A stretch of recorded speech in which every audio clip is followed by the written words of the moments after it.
আচ্ছা, আমি তাহলে রেকর্ডিংও স্টার্ট করে দিলাম এবং হচ্ছে আজকে ক্লাসটা শুরু করে ফেলি। তাহলে লাস্ট ক্লাস পর্যন্ত আমরা পড়ছিলাম হচ্ছে ভ্যালেন্স বন্ড থিওরি, এবং ভ্যালেন্স বন্ড থিওরি এর আগে হচ্ছে আমরা লুইস স্ট্রাকচার নিয়ে কথা বলতেছিলাম।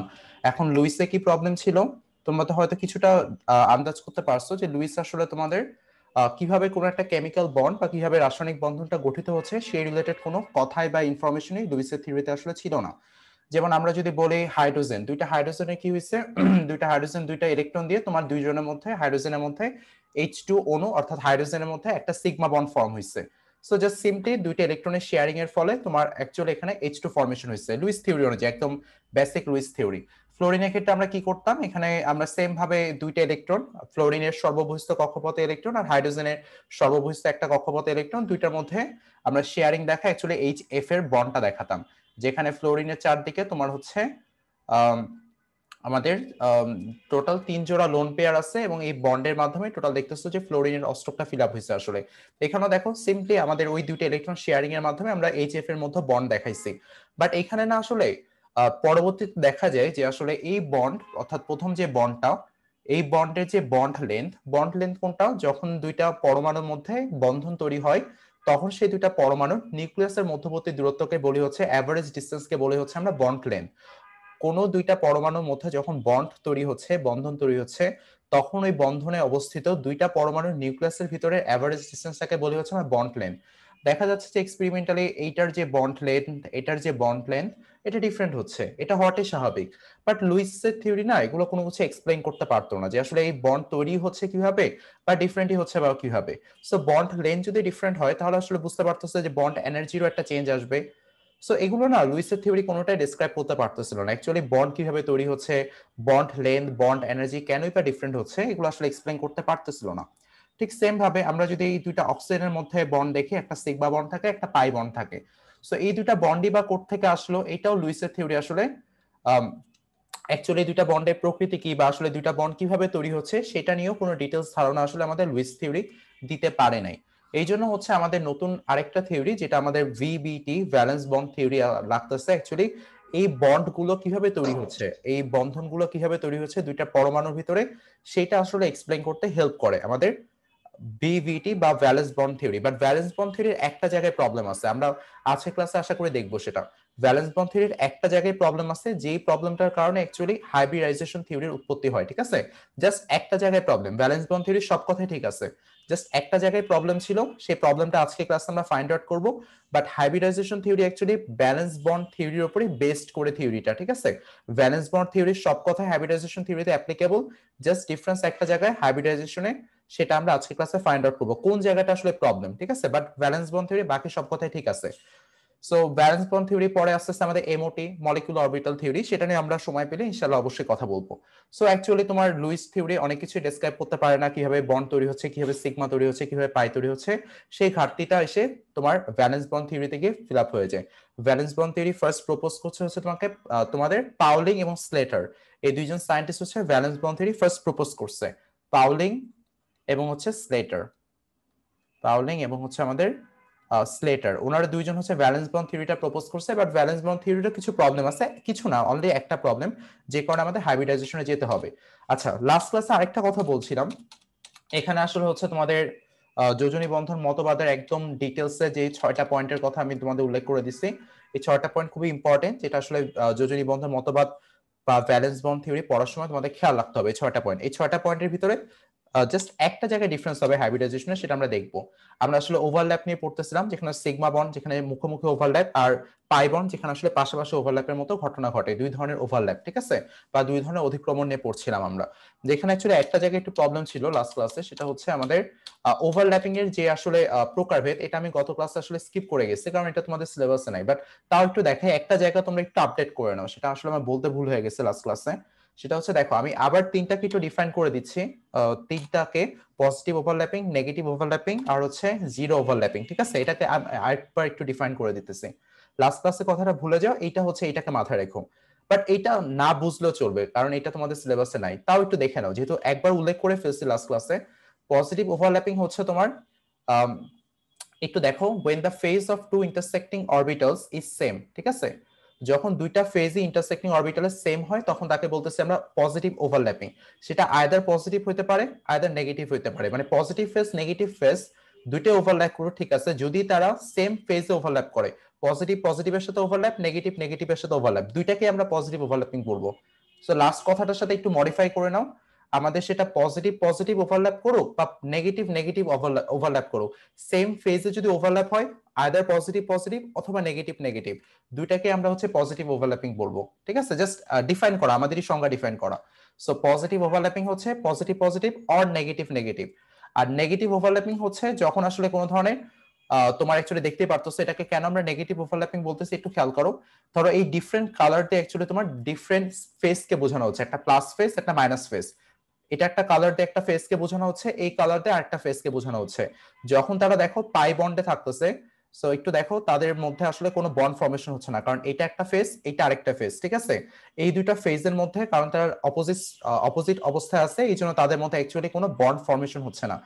কারণ তারা দেখো নিচেও আমাদের অপোজিট ফেজে আছে, তাই তাদের মধ্যে কোনো বন্ড ফর্মেশন হচ্ছে না। তো দেখো the bond is not formed because তুমি দেখতে পারতেছো যে যে দুইটা মানে আমি হচ্ছে যে দুইটা কথা বলতেছি সেই দুইটা ফেজ আসলে বিপরীত ফেজে আসছে দেখে এখানে ওভারল্যাপ হচ্ছে না। সো ওভারল্যাপ না হলে আমরা সেটাকে নেগেটিভ ওভারল্যাপ, মানে ওভারল্যাপ যদি না করে এভাবে তখন সেটাকে বলতেছি আমরা নেগেটিভ ওভারল্যাপ।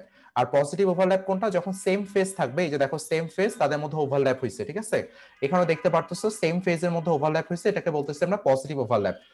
যদি ডিফারেন্ট ফেজে থাকে তখন সেটাকে বলবো হচ্ছে নেগেটিভ ওভারল্যাপ।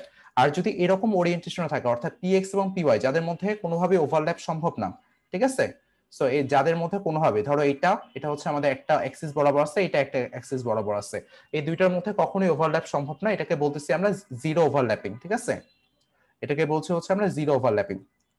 এমন না যে ওই কথাগুলো ভুল, বাট ডিফাইন করা হয়েছে এইভাবে যে নেগেটিভ ওভারল্যাপিং হচ্ছে যেখানে অ্যাকচুয়ালি বিপরীত অবস্থায় তারা থাকবে, যেখানে কোনো ধরনের ওভারল্যাপিং হবে না, ঠিক আছে, এখানে আসলে কোনো ধরনের ওভারল্যাপিং আমরা দেখতেছি না, এবং এটা হচ্ছে তোমার বন্ড তৈরি হচ্ছে না কারণ তারা বিপরীত ফেজে আছে। সো বিপরীত ফেজে থাকার কারণে এটাকে বলতেছি হচ্ছে আমরা নেগেটিভ ওভারল্যাপ। আর পজিটিভ ওভারল্যাপ কি, যখন তারা সেম ফেজে থাকবে, দেখো এটা পজিটিভ পজিটিভ তোমার ওভারল্যাপ করছে, নেগেটিভ নেগেটিভ ওভারল্যাপ করছে, ঠিক আছে, এটাকে বলতেছি আমরা পজিটিভ ওভারল্যাপিং। আর জিরো ওভারল্যাপিং কি, যেখানে আসলে ওভারল্যাপিং হয়নি তাকে বলতেছি আমরা জিরো ওভারল্যাপিং। ঠিক আছে, সবাই বুঝছো ভাইয়া পুরা? রেসপন্স করো তো, লাস্ট কথাটা জাস্ট এই জায়গায় একটু মডিফাই করে নাও তোমরা, পজিটিভ নেগেটিভ আর হচ্ছে জিরো জি ওভার। ভাইয়া। আচ্ছা, তাহলে আমরা হচ্ছে আমাদের নতুন টপিকে চলে যাই, যেখানে হচ্ছে আমরা লাস্ট ক্লাসে আসলে সিগমা বন্ড আর পাই বন্ডকে ডিফাইন করছি। সিগমা বন্ড কি ছিল, সামনাসামনি অতিক্রমণ, আর পাই বন্ড কি ছিল, পাশাপাশি অতিক্রমণ। এখন সেটা নিয়ে আমরা একটু ডিটেলসে কথা বলবো। আমি স্লাইডগুলোর অ্যারেঞ্জমেন্ট একটু চেঞ্জ করে ফেলি, আমি এটাকে এখানে নিয়ে আসলাম, অর্থাৎ সিগমা বন্ড। চলো এখন সিগমা বন্ড নিয়ে আমরা কথা বলবো।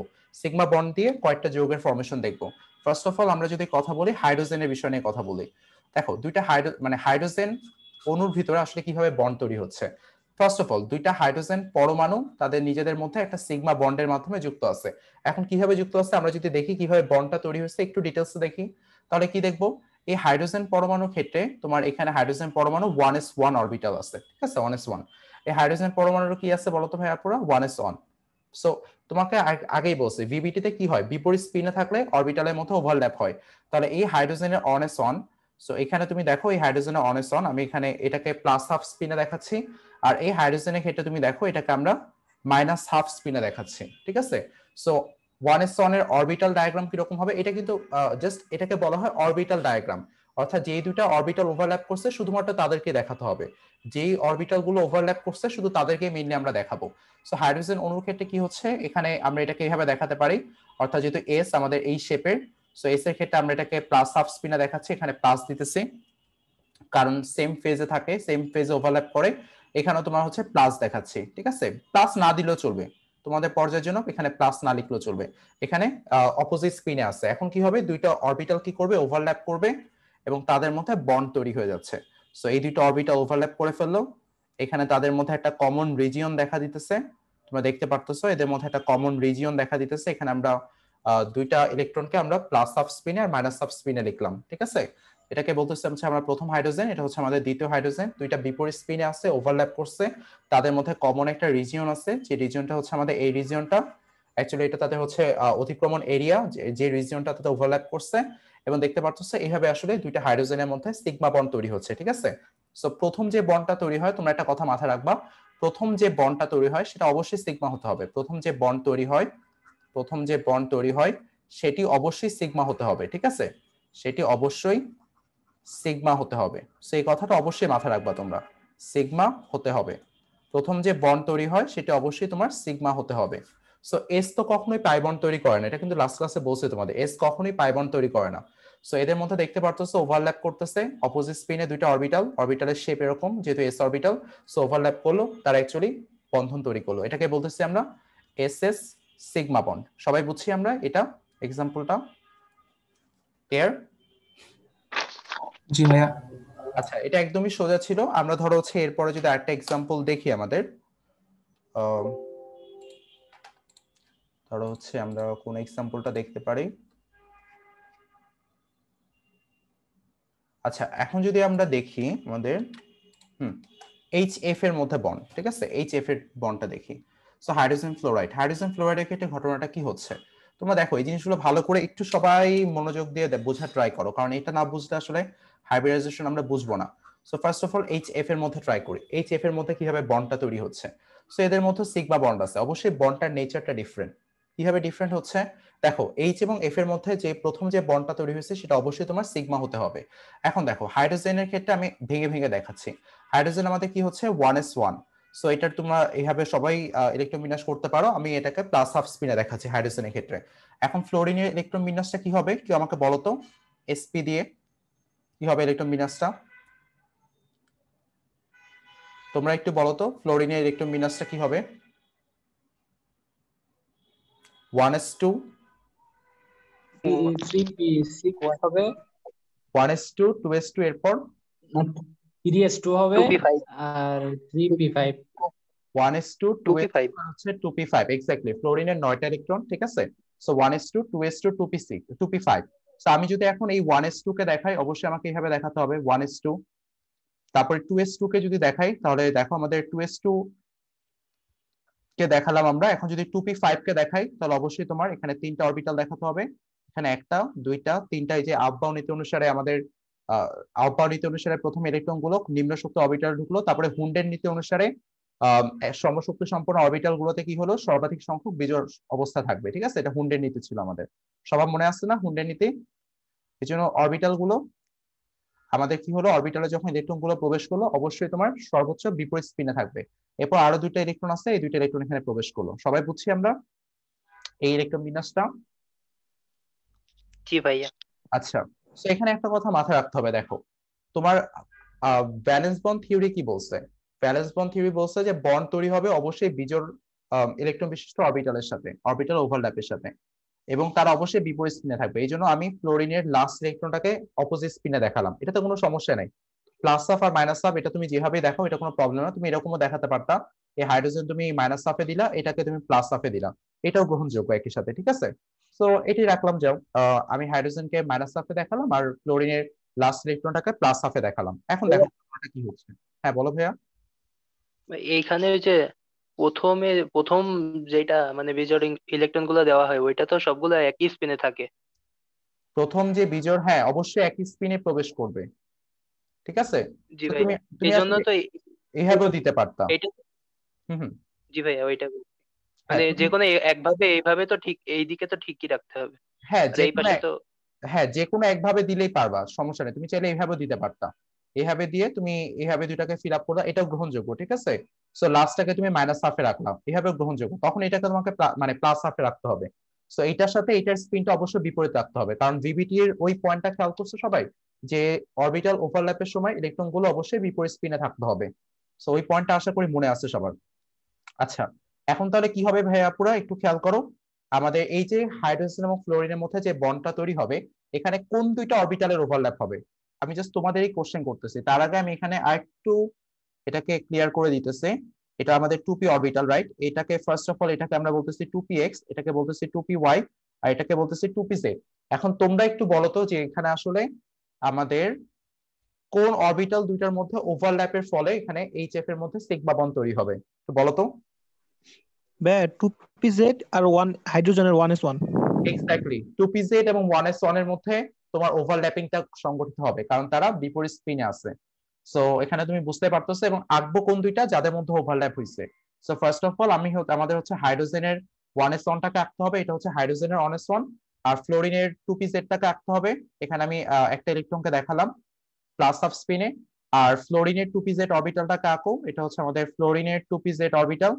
ফ্লোরিনের 2p-z, এখানে আরেকটা আমাদের ইলেকট্রন যেটা হচ্ছে অপোজিট স্পিনে। ঠিক আছে, অবশ্যই তোমার অরবিটাল দুইটার মধ্যে ওভারল্যাপ করতে হলে অবশ্যই দুইটা ইলেকট্রনের স্পিন কি হতে হবে, অপোজিট হতে হবে। সো এখানে ওভারল্যাপ হয়ে গেল, এটা হচ্ছে আমাদের sp সিগমা বন্ড তৈরি হলো। সো ফার্স্ট অফ অল আরেকবার আমি কথাটা বলতেছি, যখনই তোমার হচ্ছে ওভারল্যাপের ফলে ফার্স্ট যে বন্ধনটা তৈরি হবে সেটা অলওয়েজ সিগমা হবে, এরপরে বন্ধনটা পাই হবে। সো পায়ের কথা আমরা আসতেছি খুব তাড়াতাড়ি। সো sp এটা কি হলো, sp সিগমা বন্ড তৈরি হলো। সবাই বুঝছি আমরা, বা আমরা বলতে পারি 1s1, বা এটাকে বলতে পারি 1s2p। 2p-z কে আমি আলাদা না করতে পারতাম, সমস্যা নাই। এখানে দেখো 2p-z কে আলাদা না করলে হতো, এখানে আসলে 2p-y এর সাথেও দেখাতে পারতাম, 2p-x এর সাথেও দেখাতে পারতাম। সো এটা আসলে কোনো প্রবলেম না, কারণ এই যে 2p-র ভিতরে যে অরবিটাল গুলো আছে না, সেগুলো সমশক্তি সম্পন্ন অরবিটাল। সো 2p-x বলো, 2p-y বলো, 2p-z বলো, এখানে কোনোটাই প্রবলেম না, কারণ s তো হচ্ছে তোমার স্ফেরিক্যালি সিমেট্রিক্যাল, গোলীয় প্রতিসম। s যেহেতু গোলীয় প্রতিসম হওয়াতে তোমার আসলে সেই 2p-x এর সাথেও সিগমাতে যেতে পারবে, 2p-y এর সাথে যেতে পারবে, 2p-z এর সাথে যেতে পারবে, সেম ঘটনা তার জন্য। ঠিক আছে, এখানে আসলে তার মানে সে s হওয়াতে অন্যগুলোর দিক বিন্যাস ম্যাটার করে না। যদি এরকম দুইটা অরবিটালের মধ্যে হইতো, যদি px py, তখন কিন্তু করতো না, px px ই করতো, py py করতো, py pz pz ই করতো। তখন তোমাকে অবশ্যই ওরিয়েন্টেশনটা খেয়াল রাখতে হবে। যদি এস হয়, সে px এর সাথেও যেতে পারে, py এর সাথেও যেতে পারে, pz এর সাথেও যেতে পারে, তখন প্রবলেম নাই। স্যার এটাকে আমরা সিম্পলি আমরা বলতে পারি 1s এবং 2p এর মধ্যে সিগমা বন্ড। সবাই বুঝছি আমরা এই পার্টটা? সবাই একটু রেসপন্স করো তো। জি ভাইয়া। জি ভাইয়া। আচ্ছা, জি ভাইয়া। সবাই যদি এটা বুঝে থাকে, এখন দেখো আমরা এখন ধরো আমরা যদি সিরিয়ালে লিখে, ধরো হাইড্রোজেন ফ্লোরাইড, তারপর হচ্ছে হাইড্রোজেন ক্লোরাইড, দেন হাইড্রোজেন ব্রোমাইড, তারপরে হাইড্রোজেন আয়োডাইড। এখন এগুলোর মধ্যে তোমরা বুঝতে পারতেছো এইচএফ এর মধ্যে কি বন্ড তৈরি হচ্ছে, সিগমাটা 1s2p সিগমা তৈরি হচ্ছে, রাইট? 1s2p সিগমা তৈরি হচ্ছে। তারপরে দেখো HCl এর মধ্যে কি হবে, এফ, এখানে বলতে পারবা 1s এর সাথে কার হবে? 3p। 3p, exactly. এখানে 1s3p ক্লোরিনে সিগমা। 1s3p হবে, 1s3p সিগমা। আর এখানে হবে 1s4p সিগমা। আর এখানে হবে আয়োডাইডের ক্ষেত্রে 1s5p সিগমা, রাইট? সবাই বুঝছি আশা করি। আচ্ছা দেখো এখানে একটা কাহিনী দেখো, এখান থেকে তোমাকে কোশ্চেন আসতে পারে, সেটা হচ্ছে বন্ড লেন্থ আর বন্ড এনার্জির মধ্যে একটা রিলেশন আসতে পারে। সো এখানে তোমাকে কোশ্চেন করলো যে কোনটার বন্ড এনার্জি সবচেয়ে বেশি হবে, 1s2p, 1s3p, 1s4p আর 1s5p, কোনটার বন্ড এনার্জি সবচেয়ে বেশি হবে? এরকম একটা এমসিকিউ আইআইটি তে আসছিল একটা বছর, যে হচ্ছে তোমার এই এইচএফ, এইচসিএল, এইচপিআর এবং এইচআই এর ভিতরে 1s2p, 1s3p, 1s4p, 1s5p এর মধ্যে কোনটা তোমার বন্ড এনার্জি সবচেয়ে বেশি হবে, কোনটা ভাঙতে সবচেয়ে বেশি এনার্জি দেওয়া লাগবে? সো তোমরা একটু বলতে পারো, আইডিয়া আছে তোমাদের? মানে জাস্ট যে কোনো মত মানে চিন্তা ভাবনা থেকে বলতে পারো অ্যান্সারটা, যে কোনটা হওয়া উচিত। এইচএফ। হ্যাঁ ভাইয়া। এইচএফ হইবে ভাইয়া, মানে এইচএফ, হাইড্রোক্লোরিক অ্যাসিড। বলো। এইচএফ হবে। হ্যাঁ, এইচএফ HCl এর হবে। সবচেয়ে বেশি হবে, এইচএফ এর সবচেয়ে বেশি হবে, এইচএফ এর বন্ড এনার্জি সবচেয়ে বেশি হবে। কেন হবে একটু দেখো, বন্ড এনার্জি সবচেয়ে বেশি হবে। আচ্ছা, সো এটা যদি বন্ড এনার্জির ক্রম হয়, আমরা একটু বন্ড লেন্থের ক্রমটা দেখে আসি, তাহলে আরো ক্লিয়ার হয়ে যাবে। সো এটা হচ্ছে বন্ড এনার্জির ক্রম। সো আমরা এখানে একটু বন্ড লেন্থের ক্রমটা দেখে আসি। সো বন্ড লেন্থ কোনটার বেশি হবে সবচেয়ে, মানে বলো তো? সবচেয়ে বেশি হবে hydrogen iodide. Hydrogen iodide. Hydrogen আয়োডাইডের ক্ষেত্রে অবশ্যই। সো তোমার বন্ড লেন্থ সবচেয়ে বেশি হবে hydrogen iodide. So 1s3p, 1s4p আর হচ্ছে আমাদের 1s5p। কেন হাইড্রোজেন আয়োডাইডের ক্ষেত্রে বন্ড লেন্থ সবচেয়ে বেশি হচ্ছে, জাস্ট কমন সেন্স দিয়ে চিন্তা করলে বোঝা যাবে। হাইড্রোজেন আয়োডাইড, এখানে আয়োডিন, তোমার হচ্ছে আয়োডিনের আকারটা অনেক বড়। আর আমরা বন্ড লেন্থ আসলে কি বুঝতেছি, যখন দুইটা যৌগের মধ্যে বন্ধন তৈরি হচ্ছে, দুইটা মৌলের ভিতরে বন্ধন তৈরি হচ্ছে, তখন মৌলের যে নিউক্লিয়াস গুলো আছে, সেই নিউক্লিয়াস দ্বয়ের মধ্যে অ্যাভারেজ ডিসটেন্স কে বলতেছি আমরা বন্ড লেন্থ। সো আয়োডিনের আকারটা যখন অনেক বড় হয়ে যাচ্ছে, তখন নিউক্লিয়াস থেকে ডিসটেন্সটা অনেক বেড়ে যাচ্ছে, এটা খুবই স্বাভাবিক। সো নিউক্লিয়াস থেকে ডিসটেন্সটা যেহেতু বেড়ে যাচ্ছে, 5p এর ক্ষেত্রে ডিসটেন্সটা অনেক বেশি, সো নিউক্লিয়াস থেকে ডিসটেন্সটা অনেক বেশি হয়ে যাচ্ছে। সো অবশ্যই তোমার 1s5p, এখানে 1s তো সেমই আছে, 1s তো কোনো চেঞ্জ হচ্ছে না। তোমার 5p 4p, 5p তো অবশ্যই 4p থেকে বন্ড লেন্থ বেশি হবে, তারপর 3p আরো বেশি হবে, কারণ এগুলো নিউক্লিয়াস থেকে আরো দূরে সরে যাচ্ছে, আকার বড় হচ্ছে অ্যানায়নে। দেখো ফ্লোরিন থেকে আয়োডিনের দিকে যত যাচ্ছ, তোমার অ্যানায়নের আকারটা বড় হয়ে যাচ্ছে। সো অবশ্যই নিউক্লিয়াস থেকে ডিসটেন্স বেড়ে যাচ্ছে, তোমার বন্ড লেন্থটা বেড়ে যাবে। সো বন্ড লেন্থ যদি বেড়ে যায়, তাহলে স্বভাবতই বুঝতে পারতেছো যেহেতু নিউক্লিয়াস থেকে দূরে সরে যাচ্ছে সেখানে বন্ড এনার্জিটা কম হবে, বন্ধন ভাঙতে আমাকে কম পরিমাণ এনার্জি দিতে হবে, কারণ আসলে ওই যে নিউক্লিয়াসটা যেটা আসলে ওই বন্ধনটাকে শক্তিশালী করছে সেখান থেকে তো ডিস্টেন্সটা বেড়ে গেছে। তাহলে আসলে তোমার কারেক্ট ক্রম হচ্ছে বন্ড এনার্জি, তোমার 1s2p এর মধ্যে বন্ড এনার্জি সবচেয়ে বেশি, তারপরে হচ্ছে 1s3p, তারপরে 1s4p, তারপরে 1s5p। আর বন্ড লেন্থের ক্রমটা সবাই আশা করে বুঝতে পারছো, কারণ নিউক্লিয়াস থেকে ডিস্টেন্স বেড়ে গেছে, এই কারণে হচ্ছে তোমার বন্ড লেন্থ সবচেয়ে বেশি 1s5p। সো 1s5p এখানে বন্ড লেন্থ সবচেয়ে বেশি। ক্লিয়ার সবার? এই পার্টটা বুঝছি। জি ভাইয়া। আচ্ছা, তো এইচএফ শেষ করার পর আমরা দেখি হচ্ছে আরেকটা এক্সাম্পল, বিএফ3 একটা এক্সাম্পল দেখে নিই। দেখো আস্তে আস্তে আরো ক্লিয়ার হয়ে যাবে। বিএফ3 একটা এক্সাম্পল দেখি, আর কোথায় প্রবলেম আসলে ভিভিটির, কেনই আমাদের হাইব্রিডাইজেশন লাগলো সেদিকেও আমরা আসতেছি। তোমাদের একটা ক্লাসে আমি একটু হিন্ট দিচ্ছি, তোমরা কি কেউ রিকল করতে পারতেছো? একটা ক্লাসে কিন্তু বলছিলাম ওই যে লাড্ডুর উদাহরণ দিয়ে যে কেন হচ্ছে তোমার হাইব্রিডাইজেশন লাগে CH4 দিয়ে। 1s এবং 1s এর মধ্যে বন্ড এনার্জি সব থেকে বেশি কিনা? আচ্ছা, 1s এবং 1s অবশ্যই তোমার হচ্ছে বন্ড এনার্জি বেশি হবে, কারণ এখানে ওভারল্যাপিং রিজিয়নটা অনেক বেশি হচ্ছে, অনেক বেশি এরিয়া জুড়ে আসলে ওভারল্যাপ করতেছে, এদের মধ্যে বন্ড এনার্জি অবশ্যই অনেক বেশি, কারণ অনেক বেশি এরিয়া জুড়ে আসলে ওভারল্যাপ করতেছে 1s। আচ্ছা, এরপরে যেটা আমরা দেখাচ্ছিলাম সেটা হচ্ছে বিএফ3। সো বিএফ3 এর ক্ষেত্রে একটু দেখি বিএফ3। সো বিএফ3 এর ক্ষেত্রে ফার্স্ট অফ অল সেন্ট্রাল পরমাণু হচ্ছে আমাদের বোরন, বোরনের ইলেকট্রোবিন্যাসটা দেখি। বোরন কি হবে? 1s2 2s2 2p1, exactly 1s2 2s2 2p1। তাহলে বোরনের ক্ষেত্রে আমরা একটু আঁকার চেষ্টা করি, 2s2 টাকে দেখাই না হয়। সো এখানে দেখো আমাদের অবশ্যই এখানে দুইটা ইলেকট্রন হবে, আর এখানে হচ্ছে আমাদের পি অরবিটালের ক্ষেত্রে দেখো একটা, ঠিক আছে। আচ্ছা, এখানে দেখো তোমার কয়টা ফ্লোরিন যুক্ত হয়েছে বোরনের সাথে? 3টা ফ্লোরিন যুক্ত হয়েছে। সো ফ্লোরিনের ইলেকট্রন বিন্যাসটা একটু দেখে আসি। আমরা এখানে আঁকবো না অরবিটাল ডায়াগ্রাম, কারণ আসলে এটা তোমার ভিভিটি দিয়ে ঠিক মতো ব্যাখ্যা করা যায় না, সো এই জন্য আমরা এখানে আঁকতেছি না। বাট আমরা একটু দেখবো যে আসলে ভিভিটি কিভাবে ব্যাখ্যা করে এটার বন্ডটাকে। সো ফ্লোরিন অনুযায়ী দেখি 1s2 2s2, তারপর হচ্ছে আমাদের 2p5। সো এখানে ফ্লোরিনের ক্ষেত্রে হচ্ছে 2s2, তারপরে হচ্ছে এখানে দেখো আমাদের 2p5 কে যদি লিখি একটা দুইটা, একটা দুইটা তিনটা, দেন চারটা পাঁচটা। আচ্ছা, এখন একটু আসি মজার কাহিনীতে। তোমার দেখো বোরনের সাথে ফ্লোরিনের কয়টা যুক্ত হয়েছে? ফ্লোরিন 3টা ফ্লোরিন যুক্ত হয়েছে। বোরনে কি তোমার 3টা অযুগ্ম ইলেকট্রন আছে? দেখো তো বোরনের স্ট্রাকচারে 3টা অযুগ্ম ইলেকট্রন লাগবে, না হলে 3টা বন্ড তৈরি করবে না। 3টা অযুগ্ম ইলেকট্রন না দেখতে ভাই, নাই তো। পাচ্ছ? নাই। তাহলে এখানে কি ঘটনা ঘটবে? নাই তো ভাই। এখানে তোমরা এরকম কিছু একটা প্রশ্ন না, এক্সাইটেড করতে হবে বোরনকে। সো বোরনকে যদি তুমি এক্সাইটেড করো তাহলে কি হবে? এখন বোরনকে আমি এক্সাইটেড হ্যাঁ করলাম। ভাই, এক্সাইটেড করতে হবে। হ্যাঁ, তাহলে বোরনকে যদি এক্সাইটেড করে আমি 1s টাকে দেখালাম না, 1s2 টাকে আর এখানে আঁকলাম না, শুধুমাত্র 2s2 থেকে আসতেছে। সো বোরনকে যদি এক্সাইটেড করো একটা ইলেকট্রন কই চলে যাবে? 2p তে চলে যাবে। সো বোরনকে এক্সাইটেড করলা, একটা ইলেকট্রন কি হচ্ছে?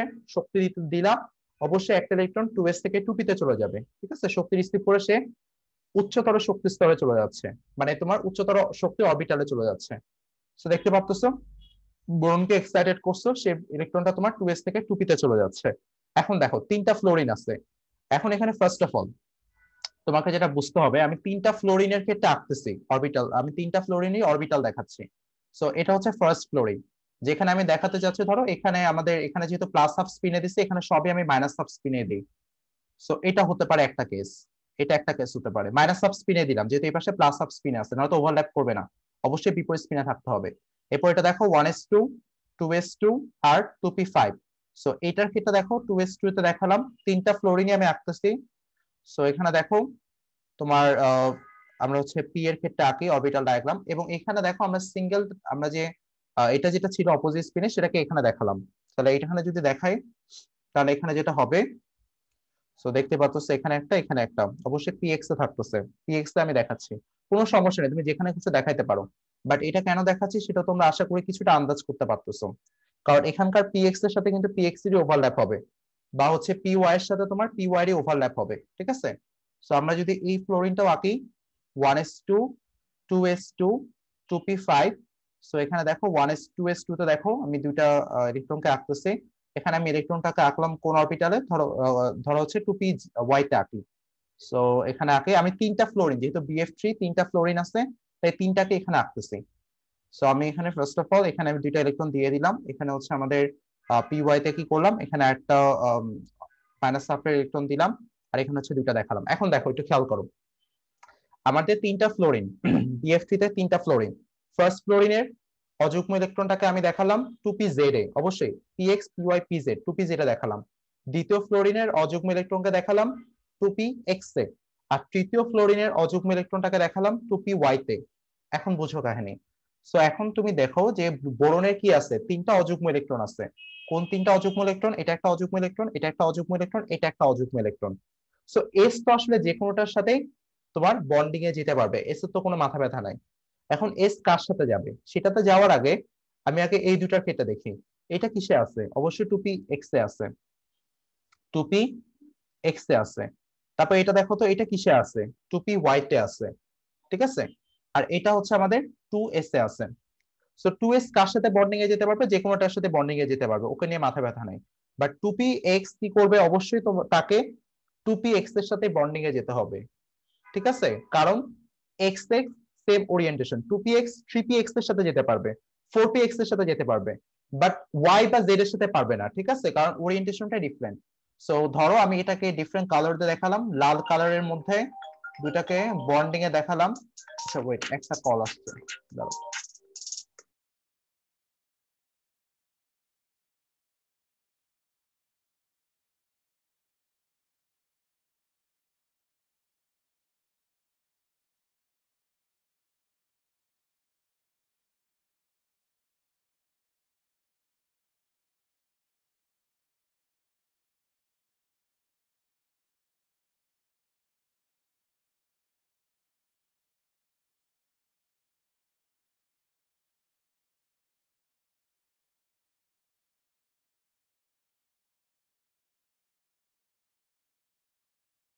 আচ্ছা, তাহলে আমরা যেখানে ছিলাম, শুনতে পারতেছো সবাই? হ্যালো? জি ভাইয়া। আচ্ছা, হ্যাঁ দেখো তাহলে আমাদের 2px এর সাথে এইটার 2px বন্ডিং এ গেল। আমি কালারটাকে সেম ম্যাচ করে বন্ডিংটাকে দেখাচ্ছি। তারপরে ধরো হচ্ছে আমাদের এটাকে সবুজ কালারে দেখাই, এই 2py এর সাথে কি হলো? 2py এর সাথে তোমার এইটা বন্ডিং এ গেল, ঠিক আছে। আর বোরনের যে 1s আছে, এই 1s এর সাথে ধরো এটাকে আমি এই কালার দিয়ে দেখালাম, এই কালারের সাথে তোমার এইটা বন্ডিং এ গেল। সবাই বুঝছো কোন তিনটার মধ্যে সিগমা বন্ড ফর্ম হলো পিভিটি অনুযায়ী? সবাই কি রিলেট জি করতে ভাইয়া। পারতেছো যে এরকম কেন হলো? সবাই একটু রেসপন্স করো তো। জি ভাইয়া। জি ভাইয়া। আচ্ছা ওয়েট, এটা চলে গেছে, হয়ে গেল। আচ্ছা হ্যাঁ, যেখানে ছিলাম। তাহলে দেখো, আশা করি সবাই বুঝতে পারছো এটা। বাট এখানে দেখো প্রবলেমটা কোন জায়গায় হচ্ছে। প্রকৃতিতে তাহলে দেখো তোমার এখানে কি ঘটনা ঘটতেছে।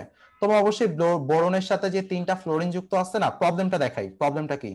বোরনের সাথে যে তিনটা ফ্লোরিন যুক্ত আছে, তাহলে তিনটা ফ্লোরিনে কি হচ্ছে? একটা বন্ড, তোমার একটা বন্ড এদের মধ্যে তোমার হচ্ছে 2s এর সাথে 2pz, 2s এর সাথে 2pz। তারপরে এই বোরনের সাথে, এই বোরনে আরেকটা 2s এর সাথে এই পাশে কার বন্ড তৈরি হয়েছে? 2p, আচ্ছা 2p এর সাথে 2px এর সাথে 2px। আর এখানে দেখো 2py এর সাথে 2py, আর এখানে 2s এর সাথে 2pz। এই কথাটা বুঝছো সবাই কেন লিখলাম, কিভাবে লিখলাম? এই যে লাল কালারের যে কথাটা লিখছি, 2s এর সাথে 2pz, 2py এর সাথে 2p, আচ্ছা দাঁড়ো, 2py এর সাথে 2py, আর 2px এর সাথে 2px। এটা বুঝছি সবাই আমরা? এই যে লেখাটা লিখলাম। জি ভাইয়া। জি ভাইয়া। আচ্ছা, সো এই যে দেখো তাহলে এখানে কি হচ্ছে, অবশ্যই বন্ডটা ডিফারেন্ট হয়ে যাচ্ছে, এস এর সাথে পি, পি এর সাথে পি, পি এর সাথে পি, পিএক্স পিএক্স পিএক্স বা পিওয়াই পিওয়াই, এটা তো সেমই হবে। কারণ এটার রিজনটা আগেও বলছি, কারণ যেহেতু অরবিটাল গুলো সমান শক্তি সম্পন্ন, পি এর যে তিনটা অরবিটাল আছে, পিএক্স পিওয়াই পিজেড, এটা সবাই সমান শক্তি সম্পন্ন। সো এখানে পিএক্স পিওয়াই পিএক্স পিএক্স আর পিওয়াই পিওয়াই, অবশ্যই বন্ডটা সেম, সেম বন্ড এনার্জি বলতে পারো। আর এখানে এস এবং পি এর মধ্যে বন্ড এনার্জি অবশ্যই ডিফারেন্ট হবে, এস এবং পি এর বন্ড এনার্জি অবশ্যই ডিফারেন্ট হবে। বাট নেচারে দেখা যায়, এক্সপেরিমেন্ট থেকে দেখা যায়, বোরনের যদি বন্ড গুলোকে ভাঙতে যাও, তোমার সেম এনার্জি রাখতেছে। এটাও যে এনার্জি, এটারও যে বন্ড এনার্জি, এটারও যে বন্ড এনার্জি, এটারও একই বন্ড এনার্জি। তাহলে প্রবলেমটা কোথায়? প্রবলেমটা এই জায়গাটাই হচ্ছে, যে প্রবলেমটা হচ্ছে কি, তোমার এই যে 2s, এটা তাহলে 2s হবে না, এটা কিছু একটা হবে, বাট 2s হবে না। এটাও টুপি হবে না, এটা কিছু একটা হবে, টুপি হবে না। এটাও টুপি হবে না, এটা অন্য কিছু একটা হবে, ঠিক আছে? যেটা হয়ে তোমার তিনটাই সেম হয়ে গেছে। এখানে পি তোমার হচ্ছে Y Z, P Y Z, P X, P Y, এখানে যা খুশি থাকুক, ঠিক আছে? যেহেতু তিনটাই fluorine, P X, P Y, P Z, তিনটা শক্তি same, so X Y Z এখানে কোনো ব্যাপার না। বাট এখানে বোরনের ভিতরে সামথিং কিছু একটা হয়ে যায়, যে কারণে তোমার এই তিনটাই এক হয়ে যায়, ঠিক আছে? একই রকম হয়ে যায়, একই রকম বৈশিষ্ট্যের হয়ে যায়, যে কারণে বিএফ3 তিনটা বন্ডকে ভাঙতে এখানে সেম এনার্জি দেওয়া লাগবে, ঠিক আছে? বাট ভিভিটি কিন্তু সেটা সমর্থন করে না। ভিভিটি অনুযায়ী দেখা যায় যে বোরনের একটা বন্ড এসপি, একটা বন্ড পিপি, আর একটা বন্ড পিপি, সো অবশ্যই ডিফারেন্ট এনার্জি লাগবে বন্ডগুলোকে ভাঙতে। বাট ফ্রম দ্য এক্সপেরিমেন্ট আমরা বুঝতে পারি যে আসলে এখানে তিনটা বন্ডই সেম বন্ড। প্রবলেমটা ধরতে পারছো সবাই? কোন জায়গাটা তাহলে প্রবলেম হচ্ছে একটু রেসপন্স করো তো। জি সবাই ভাইয়া। একটু বলো আসলে প্রবলেমটা কোথায় হচ্ছে, বা তোমরা একটু এক্সপ্লেন করো যে তোমরা কি বুঝতে পারলাম। একটু বলো তো তোমরা, যে কেউ একজন বলো। ভাইয়া আমি বলি। হ্যাঁ বলো, শাম ভাই বলো। ভাইয়া এখানে হচ্ছে কি যে আমরা ভিভিটি অনুসারে যেটা পাচ্ছি যে একটা এসপি বন্ড আর একটা পিএক্স পিওয়াই পি আর sorry PX P two PX two PX bond, two pi bond এবং টু এস এবং টু পি বন্ড যেটা হচ্ছে। কিন্তু ভাই এক্সপেরিমেন্ট থেকে দেখা যাচ্ছে যে তিনটার মধ্যে সেম মানে তিনটা বন্ধন ভাঙতে আমাদের সেম শক্তি লাগতেছে, দিতে কিন্তু হবে। ভিভিটি অনুসারে তিনটা বন্ড ভাঙতে সেম শক্তি হ্যাঁ অবশ্যই শক্তি ডিফারেন্ট হয়ে যাচ্ছে, এটা কারণ ভাইয়া। এখানে এসপি হয়েছে, এখানে পিপি হয়েছে, এখানে পিপি হয়েছে। এটা খুব একটা ইম্পর্টেন্ট পয়েন্ট, যেটা কারণে ভিবিটি এই জায়গাটা একটু মডিফাই হয়, ঠিক আছে? বাট কি ঘটনা হয় সেটা আজকে বলবো না, আজকে হচ্ছে আমরা এটা হলো আমাদের সিগমা বন্ড নিয়ে কাহিনী হলো। সো একটা জায়গায় প্রবলেম হচ্ছে ভিবিটি, খুবই ইম্পর্টেন্ট একটা প্রবলেম। সো আজকে এখন আমরা পাই বন্ড ধরবো। প্রবলেমটা কি সেটা আমরা হাইব্রিডাইজেশনের ক্লাসে ক্লিয়ার করব। তো ভাইয়া হ্যাঁ বলো ভাইয়া। বলো মানে ভাইয়া। ওইখানে তো টু মানে প্রধান শক্তি হচ্ছে তো টু পি ওয়াই এর সাথেই তো টু পি ওয়াই এর হচ্ছে, তো এই ক্ষেত্রে তো দুইটা তো একই শক্তি সম্পন্নই। তো এই ক্ষেত্রে তো মানে ভিন্ন হওয়ার তো কোনো প্রশ্নই আসে না। এই যে ভাইয়া দেখো, টু পি এক্স এইটা ভাঙতে যা শক্তি লাগবে, টু পি ওয়াই একই শক্তি লাগবে, কারণ দুইটাই PP overlapping. But SP, two G P ভাই। এস আর টু পি জেড এইটা ভাঙতে কিন্তু ডিফারেন্ট এনার্জি লাগবে ভাইয়া, ঠিক আছে?